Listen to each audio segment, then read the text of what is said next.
Headlines Today has brought you all the biggest revelations on the fatal INS Sindhuratna accident since it happened. Our next story may be the biggest yet. A senior naval officer who was among the last to speak to Lieutenant Manoranjan Kumar has made an extraordinary revelation. Just days before Lieutenant Kumar finally set sail, the two officers shared a conversation. The senior officer tells us Lieutenant Kumar was worried about the risks he and his crew were taking by sailing with the expired batteries, the very same ones that caused last week's fire. We're protecting this officer's identity.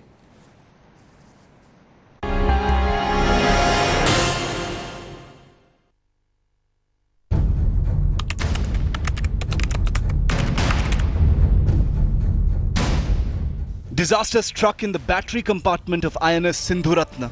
Barely moments later, 25-year-old Lieutenant Manoranjan Kumar had suffocated to death, sealed into a compartment by the submarine's emergency fire suppression system. But Headlines Today now has explosive proof that the officer knew about the ticking bomb he was sailing in.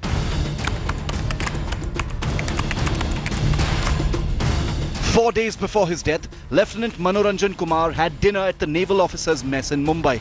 In an explosive twist to the tragedy, a serving naval officer who dined with Lieutenant Manoranjan that night has told Headlines Today that the young officer virtually predicted his doom.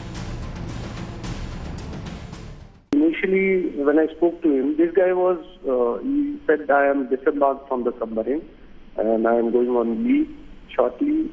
So when I heard about the incident, I narrated this incident to some of the friends. Look, I met this officer who warned me that we are sitting on a bomb, and that's how we are sailing. So I said, there are some people, who's already predicted. But later on I came to know, after 2-3 days, I just happened to see a message that it was Lieutenant Manoranjan. It was terribly shocked to me. Frankly speaking, I was shocked in the sense that why did I have wished him good luck? And I was shocked to have this conversation with him, and I wished that if I could go back in time and just not wish him good luck. The shock of realization was made worse when Lieutenant Manoranjan Sr. remembered the precise, helpless warning the young officer had made about the Sindhuratna's decrepit state. I asked him that after Sindhuratna, has things changed? Has the safety increased? So he happened to tell me, sir, the batteries that we have, they take 10 times longer to charge. And if they take 10 times longer, naturally the hydrogen H2S that is developed is also 10 times. Whereas the hydrogen burners which are there, they are designed to burn up to say max 2 times hydrogen. These 7 times, which is highly inflammable gases, lead to a lot of incidents. In fact, he told me that there are so many incidents that go unreported. The officer says he has been shattered ever since he heard the news that during one of his last meals on land, Lieutenant Manoranjan had virtually known what was coming. I didn't sleep for 2 days. I literally, had tears in my eyes. I had this conversation. This guy knew that there's an issue there. Still he went there. He laid his life for the country. So, with that kind of turmoil. Plus, I had the burden of having this conversation with him, wherein he described, sir, we are just, anything can happen anytime. While protecting the identity of the officer who has chosen to speak out, his words are a shattering indication of sentiments within the Navy over just who should be held responsible. Some kind of accountability from the people, so-called integrated headquarters, wherein those guys are equally responsible. Ministry of Defense has become integrated headquarters. But unfortunately, they don't share that kind of responsibility if things go wrong.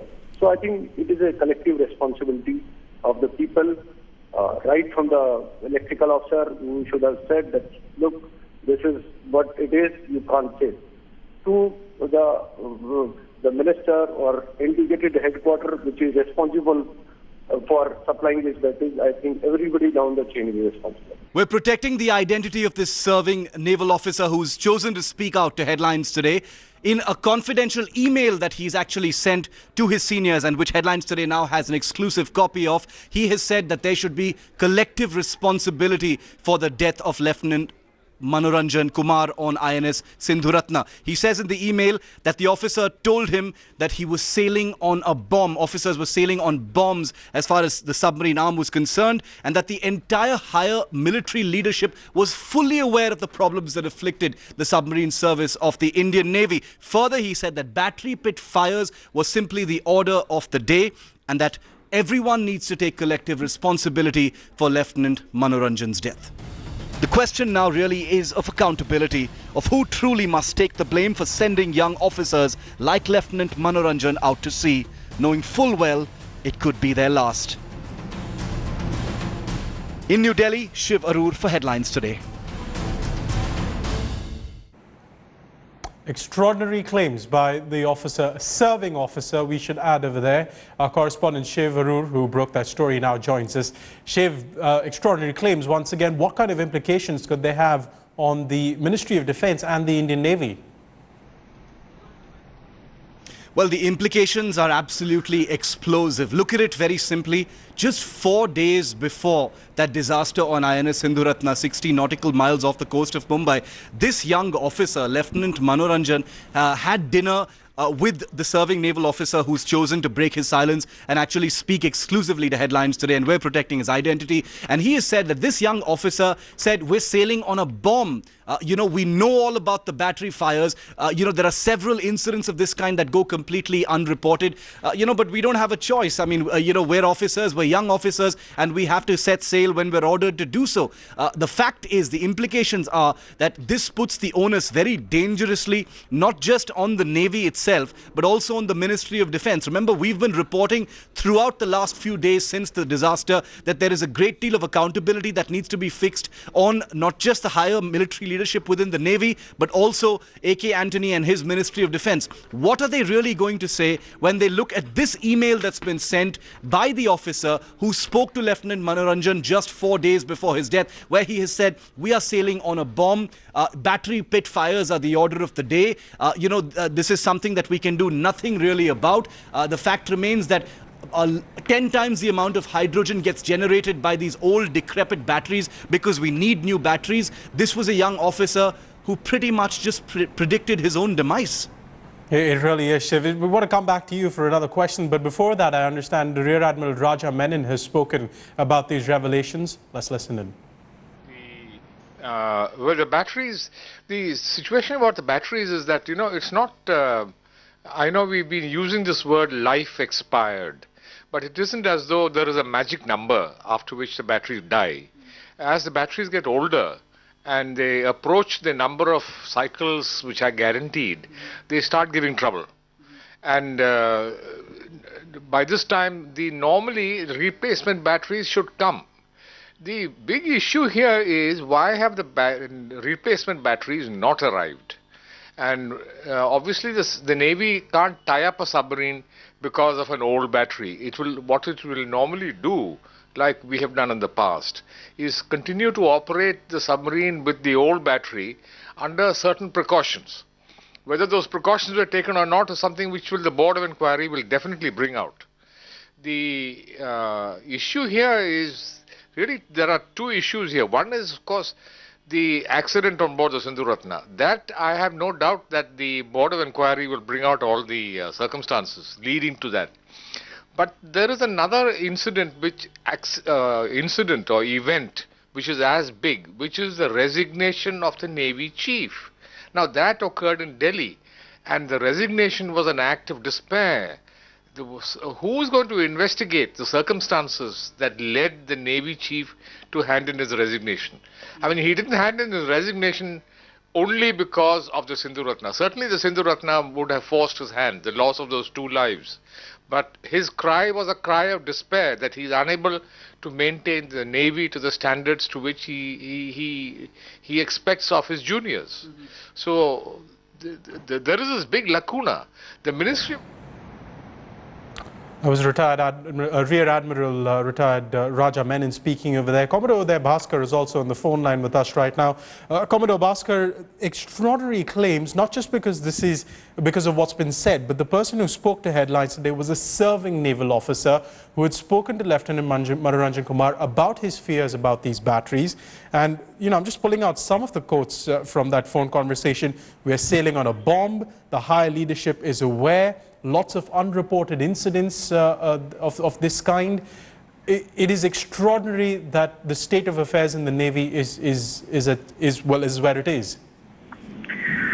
Well, at this stage, given the sensitivity of the accident and the fact that two of our young naval officers have lost their lives, I want to say this, you know, in a very careful manner, which is that the contents of the letter, as you have read out to us, I mean, I am not doubting the accuracy, but in the event that this is what it means to be, it is a very grave statement.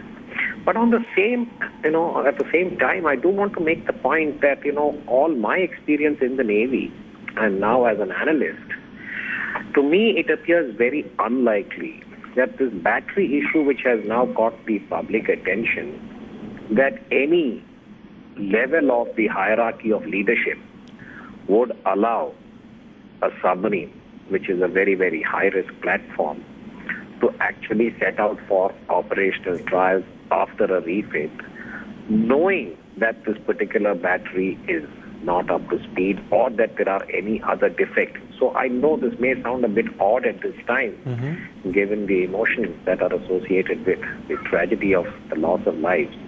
But I would only make a plea in the public domain to say that let the Board of Inquiry complete what they need to do. And all I know from my experience, no Navy will send its men out if there is any sense that the safety of the platform is under any kind of risk. So this, you know, perception that is growing, that everybody from the defense minister downwards knew that the batteries were defective and yet sent the crew out, is counterfactual. It would definitely be some conclusion about the cause of the accident, material failure, human failure. There are a range of issues. But to use a broad brush and say that the boat went out despite the fact that the leadership knew that it was less than safe is, to my mind, not an accurate reflection. But at the same time, I submit, let the Board of Inquiry, which has been set up, arrive at a conclusion. But we are all anguished about the loss of life, and I think that is something that... You know, on that point you made about how unusual it would be for the senior leadership to allow such an incident to come to pass, these claims made by Lieutenant Manoranjan Kumar to his senior officer, as reported by the senior officer himself, essentially what we're hearing is that at least the leadership of that submarine arm would have known, because we do know that the Commodore in charge of the submarine fleet was on board at that time during this incident.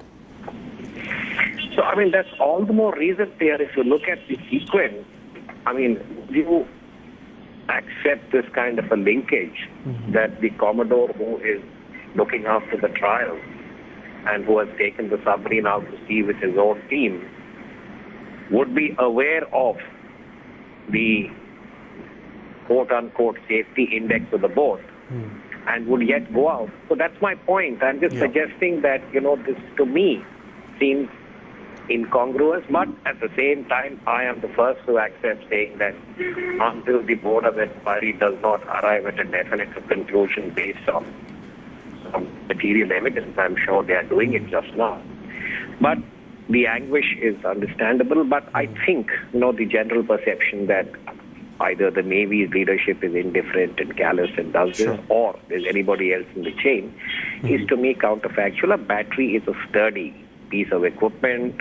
It is something that submariners live with. They sleep next to it. They know exactly how to look after batteries. And there is an old adage which says batteries don't catch fire. Fair enough. You can have a fire in some other, you know, for some other reason which could then damage the battery. Fair enough.